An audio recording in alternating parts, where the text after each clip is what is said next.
The manhunt is now over for the Pennsylvania cop killer. We have the latest. From witches to vampires, we have one popular costume trend that is causing controversy this Halloween. As today marks the last day of Breast Cancer Awareness Month, there is a message for all women to get screened. More on what two survivors said about their experience battling the disease.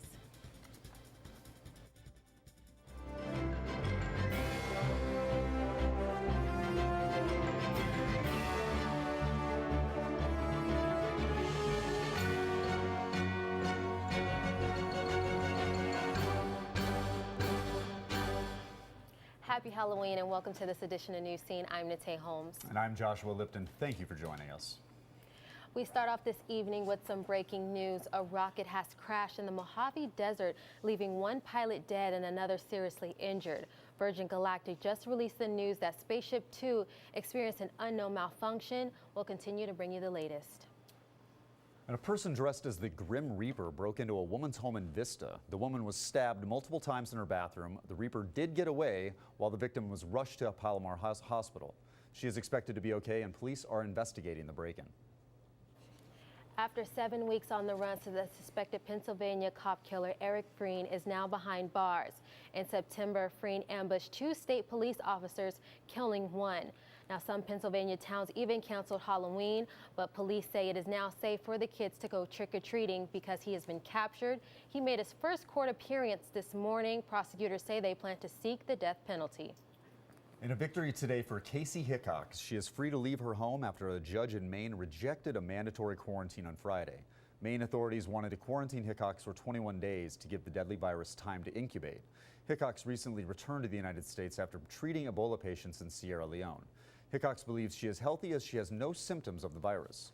The judge ruled the quarantine is unconstitutional. And we are now just learning that a woman in Oregon is being monitored for Ebola. It is not confirmed that she has the virus, but we will continue to monitor the story and bring you the latest. If a person was to contract Ebola here in San Diego, they will be treated at UCSD Medical Center in Hillcrest. It's one of the 5 University of California hospitals that has been designated as a priority hospital for Ebola in California. Alongside San Diego, the hospitals include Los Angeles, Irvine, San Francisco, and Davis. The facilities have the right equipment and competence to handle the virus. Now, every year there is a timely costume trend, but this year's may surprise you. Brittany Ford is here with a controversial topic. Brittany? Thank you, Josh. Very controversial topic here we're talking about. The first confirmed case and death of Ebola patient Thomas Eric Duncan has started a wildfire of fear in the U.S. With constant updates on scare cases and the battle of precautionary quarantines, Ebola has quickly become the biggest threat to public health the U.S. has seen since the 1900s. With that said, many Americans are putting an interesting twist on the seriousness of Ebola and tying it to Halloween. One major costume trend this Halloween is, in fact, Ebola hazmat suits and sexy Ebola nurse outfits. Is it healthy comic relief, or is it being taken too far? I spoke with some City College students and staff that had this to say. It's healthy comic relief. There's only really been one case of diagnosed Ebola here in the United States, and that case was someone who actually caught the disease in Liberia. The scare that we have here in the United States concerning Ebola is really just a scare. It's disturbing. I think Americans have a lack of care. It's something that, should be taken seriously. People don't find that as comic relief, or dressing up as a gay person with AIDS. You don't make fun of that. You don't make fun of a serious disease that's turning into an epidemic. It appears in a way that you could care less about these people who are dying. And so I don't like it. I actually have seen it, and I'm uncomfortable with it. As you can see, some very passionate remarks there regarding this issue. Everyone's coping mechanism is different, but no matter how we look at it, the Ebola virus is very present and very real in the United States, and still will be after the Halloween festivities pass. Such a controversial topic. I would say, play it safe, be something fun, and stay out of the controversy. Have some fun this Halloween. Back to you at the desk. Thank you, Brittany. Appreciate Thanks. that. And a fighter from ISIS, or for ISIS, warned Turkey forces that, quote, a lot of car bombs and suicide bombers are waiting for them in Kobani. The threat came as Kurdish forces from Iraq were traveling to the town in an attempt to take back control. The fighter also revealed that there was a registration for suicide attacks within ISIS and says there were more than 1,200 members ready to blow themselves up at any time they are asked to do it. The United States is making moves to help prevent terrorist attacks on government buildings. The United States is beefing up security in more than 9,500 government buildings across the country. The move comes in response to continued calls for attacks on U.S. soil from terrorist groups like ISIS. There was a specific request made about a month ago by ISIS. They're looking now at lone wolves to attack instruments that represent Western governments, basically. Also raising fears is the shooting spree in Ottawa last week, where a gunman opened fire, killing one soldier, then opened fire inside Canada's Parliament. The federal facilities at risk see millions of visitors daily. Officials are not disclosing any of those locations. Interns working for the White House may have caused a security breach on the president's computer network. At this point, it's unclear if any data was stolen. However, Russia is rumored to be behind using intern access to hack the network. Although no official suspects have been named, an investigation is being conducted. Investigators say that the unmanned Antares rocket that exploded off the coast of Virginia was deliberately destroyed after it became apparent there was a problem. The Orbital Science Corporation posted on their website that evidence suggests the problem started in the rocket's first stage and it fell back to the ground near the launch pad. The rocket and its Cygnus cargo module were carrying 5,000 pounds of supplies for the International Space Station. The Virginia man accused of murdering the University of Virginia student Hannah Graham is now the suspect in another murder and sexual assault. Authorities have linked the DNA to the disappearance of Virginia Tech student Morgan Harrington. Today, he appeared in court where he is indicted for 3 charges, including attempted capital murder. For the first time in 3 years, San Diegans are filling their gas tanks for less than $3 a gallon. The average price per gallon in San Diego is at $3.34. We found the lowest gas prices around the city, and as you can see on your screen, the cheapest is currently at $2.95 at an Arco in Escondido. This is for regular gas, of course. There hasn't been gas this low since February of 2011. And in honor of breast cancer awareness, I had the chance to speak with 2 breast cancer survivors about their experience with the disease. We have that special report coming up. For 40 cents, I got an egg. A good gum. I got a hairnet. A kazoo. A candy necklace. An orange. A Band-Aid. For 40 cents, I got one of these. I got a really great hat. I got half a song. Extra mayonnaise. A stamp. Helium. Some bling. Some fries. Balloon dog. Fabric softener. This much of a Shirley Temple. I got a mustache. An apple. Sprinkles. 15 minutes of parking and a ticket. Lipstick. 2 pills a day is what it takes to stay alive if you're HIV positive. Those pills cost about 40 cents a day.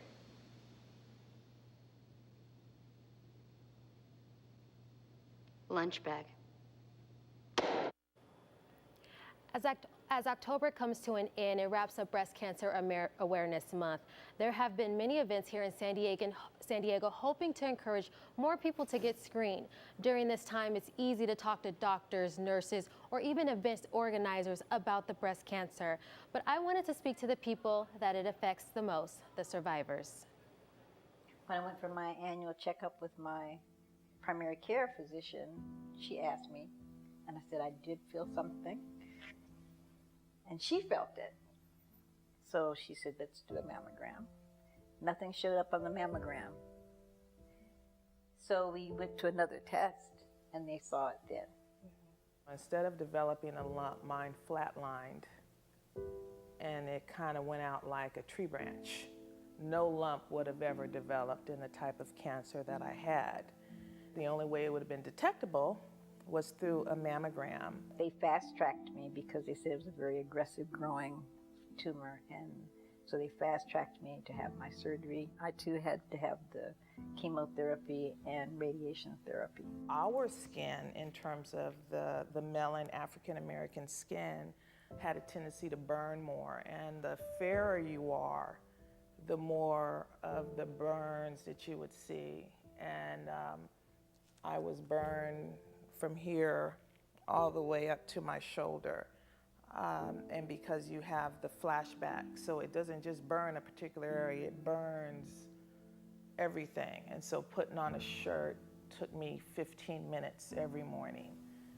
But I can say that I'm 14 years post-cancer. Wow. And glad and grateful for every single day. And I kept telling myself, the mantra that I gave myself was, I would go through anything because the alternative was not something I was willing to face, and that was death. 30% of all females lose their mate during this process. Not the other way around. And I'm not saying not to demean men or anything like that, but sometimes people can't take that and they lose their mate. Is there anything in particular, good or bad, that you felt was a lasting impression during your time? For me, I think it's the why. You know, why me? Now I think, why not me? I believe now that I was diagnosed with breast cancer because my daughter-in-law would be diagnosed with breast cancer. She has a daughter, just like Angela. And we will not give up because we know we want to be there for our kids. We know that's what we're going to do. And that's what she's going to do. I don't care what anybody says. When they dump poison in you, there's going to be side effects. It changes your whole body chemistry. It changes who you are so that early prevention is the cure. Absolutely. So if I don't say anything else, forget about that hair and them nails, and you go get those mammograms. And men, if you're listening, you make sure that your daughters and your sisters and your wives are on schedule for their yearly mammogram, because that may save your life. One piece of advice you can give to one woman. Put yourself first. Put yourself first. If you don't, you won't be there for anyone. Angela? For a woman that's going through cancer right now, there is hope. And you sometimes just gotta hang on to it. Just believe and hang on.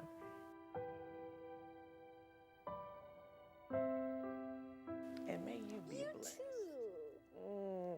The survivors are sisters. Speaking to these ladies was an absolute honor. The most important note that Joe and Angela wanted to get across is to get those mammograms. And if you are interested in hearing more from these ladies and other people that have been affected by breast cancer and the resources available, we will be airing a Newscene special during Thanksgiving break.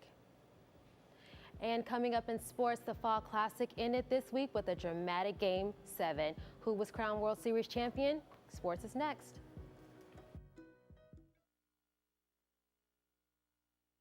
It's on us to stop sexual assault. To get in the way before it happens. To get a friend home safe. And to not blame the victim. It's on us. To look out for each other. To not look the other way. It's on us to stand up. To step in. To take responsibility. It's on us, all of us, to stop sexual assault. Learn how and take the pledge at itsonus.org. No more, it's none of my business. No more, he didn't mean it. No more, not my problem. No more, she was flirting with him. No more, she was asking for it. No more, boys will be boys. No more, I'll say something next time. No more bystanding. No more ignorance. No more excuses. No more.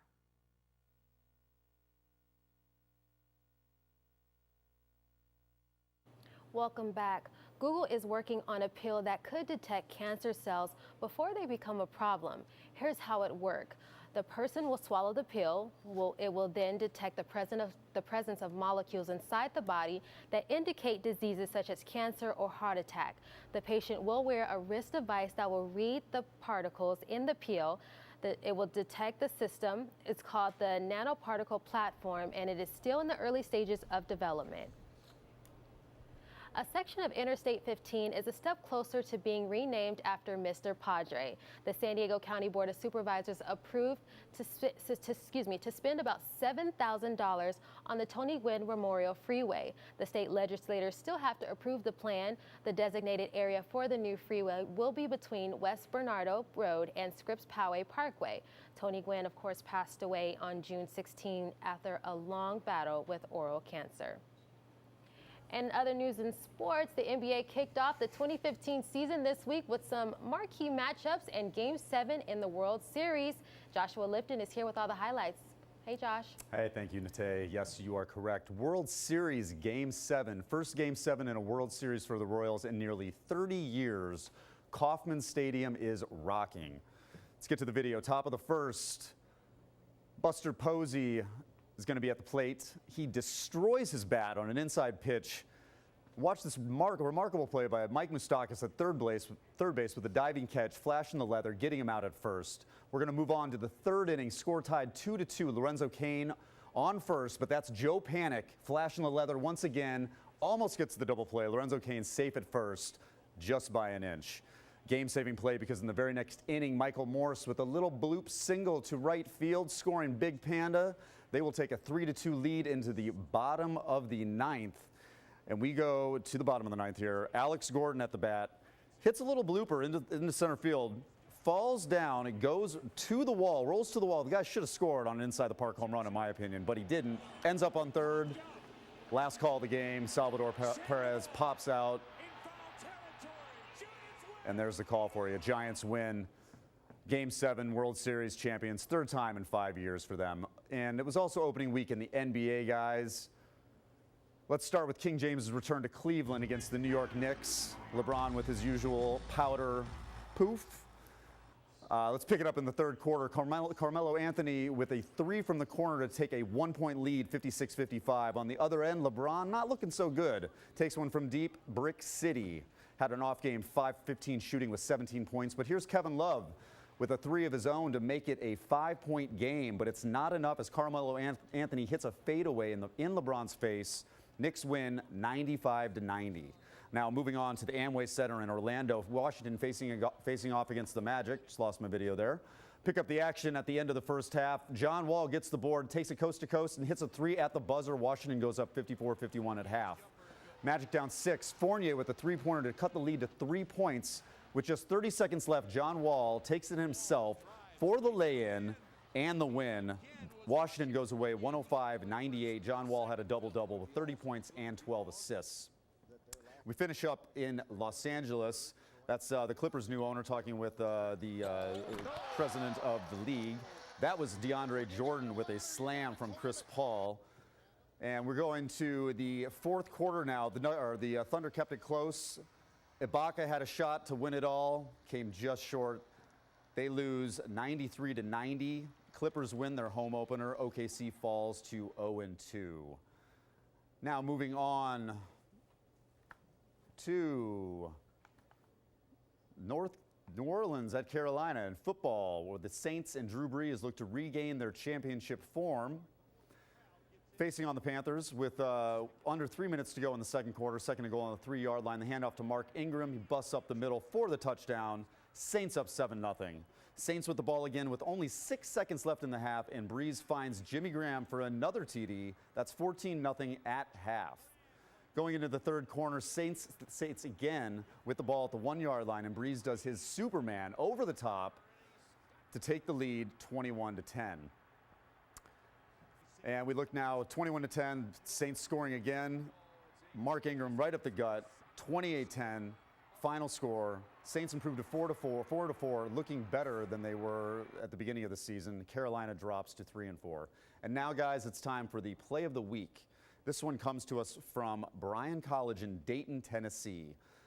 This is student Gustavo Angel Tamayo. He has a chance to win $10,000 if he can sink a layup, free throw, 3-pointer, and finally a half-court shot, and it all must be done in 30 seconds. Let's take a look and see how he does it. Gets a little help from the rim on many of these. Almost forgets the ball on that one. Goes to the top of the key for the 3-pointer. Crowd starting to get into it. Gets really a lot of help from the rim on that one. Grabs the ball, goes out to half court. Fans start storming the court. The buzzer, 3, 2, 1, nails it. $10,000 winner. And supposedly his tuition is all paid for, so he plans on handing out dollar bills. So if you're trick-or-treating in Tennessee, maybe a good place to go to his house because he may be giving you some dollar bills. And also, guys, congratulations to the Giants. I know we have lots of Giants fans out here. I was rooting for the Royals, their 3rd championship in 5 years. Congrats to them. Don't forget also, Chargers game this Sunday against the Dolphins, game time 10 a.m. Let's go Bolts. Let's go Bolts. I'm rooting for the Chargers. And that was some great video of that guy who did that half-court shot. All right, coming up, we find the true meaning of skull decorations surrounding Dia de los Muertos. City College makes a surprising national statistics among two-year colleges. We'll tell you about that. For 40 cents, I got an egg. I got gum. I got a hairnet. A kazoo. A candy necklace. An orange. A Band-Aid. For 40 cents, I got one of these. I got a really great hat. I got half a song. Extra mayonnaise. A stamp. Helium. Some bling. Some fries. Balloon dog. Fabric softener. This much of a Shirley Temple. I got a mustache. An apple. Sprinkles. 15 minutes of parking and a ticket. Lipstick. 2 pills a day is what it takes to stay alive. If you're HIV positive, those pills cost about 40 cents a day.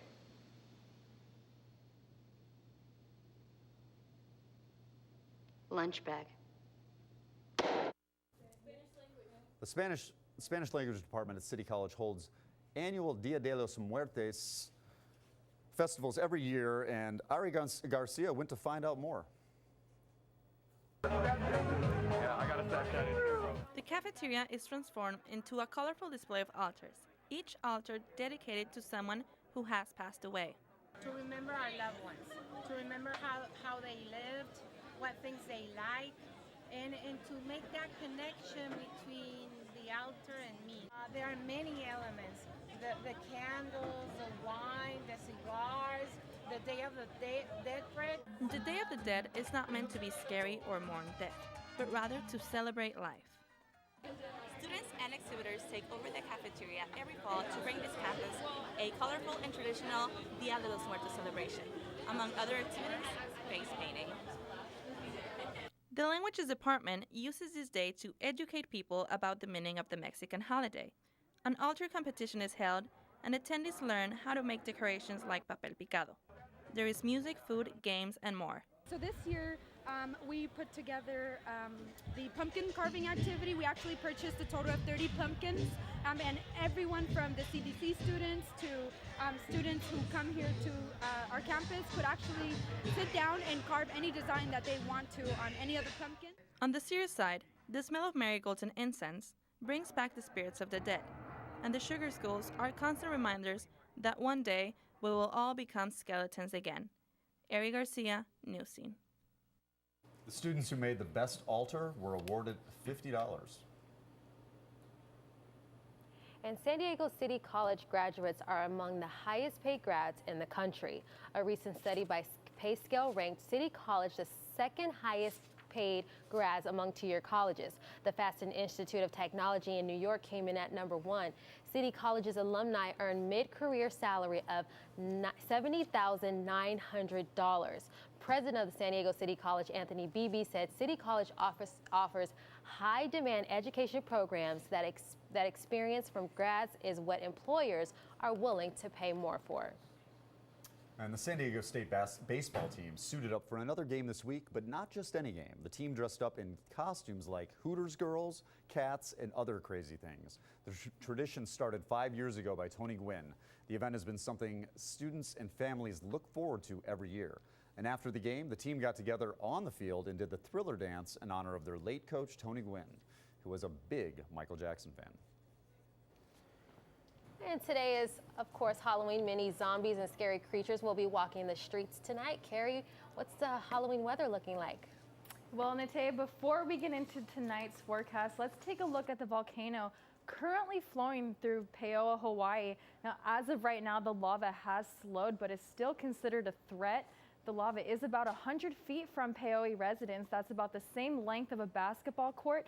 People are evacuating, but no homes have been damaged. The Hawaii National Guard is staying on top of it and continues to patrol the area. Now, moving on to Friday night's forecast, we can expect a high of 70 with a low of 64. It will be colder than usual, and there is a chance of rain. So guys, make sure you drive safe and bring your jacket because it's going to be a little chilly. Now, as we move on to our county temps, as I mentioned, San Diego will be 70. And as we move up the coast, we have Del Mar, 69, Cardiff, 69, and Oceanside, 72. As we move more inland, we have Escondido at 67. This is for temperatures tonight. Ramona, 65, Poway, 68. And now more towards the desert mountain area, we have Palomar Mountain at 62, Borrego Springs at 80, and then Julian at 55. Now let's move on to this weekend's forecast. On Saturday, we can expect a high of 68 and a low of 61 with light showers. Sunday, it gets a little hotter with a high of 66 and a low of 55. It's going to be partially sunny, and don't worry, Charger fans, it looks like they brought the weather over to Miami because they are going to be expecting a high of 75. And then for Monday, back to our normal weather with a high of 72 and a low of 55. Now, you guys, it is Halloween, so please remember to drive safe. And that's all I have for you over here. You guys have any plans? Well, thank you, Heidi. Carrie. Yes, don't really have any Halloween plans. Just going to stay at home and pass out candy to the trick-or-treaters. Nice. All right, well, we couldn't leave you on this Halloween Friday without some spooky fun. This year, Ellen DeGeneres sent her producer and her assistant to the Dracula Untold Maze at Universal Studios in Hollywood. There, they had many surprises, and the crew got it all on tape.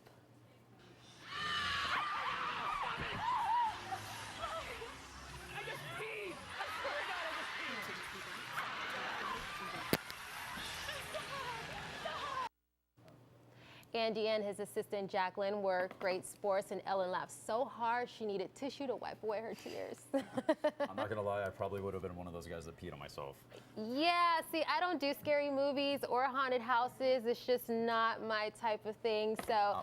Scary movies are my thing, but getting scared in real life like that is not my thing. Yeah, no. So. Absolutely not. With that being said, I'm gonna carve a jack-o'-lantern tonight the first time in 10 years. Thank you for joining us on Newscene. I'm Joshua Lipton. And I'm Nate Holmes. Thank you for joining us. Have a safe Halloween weekend.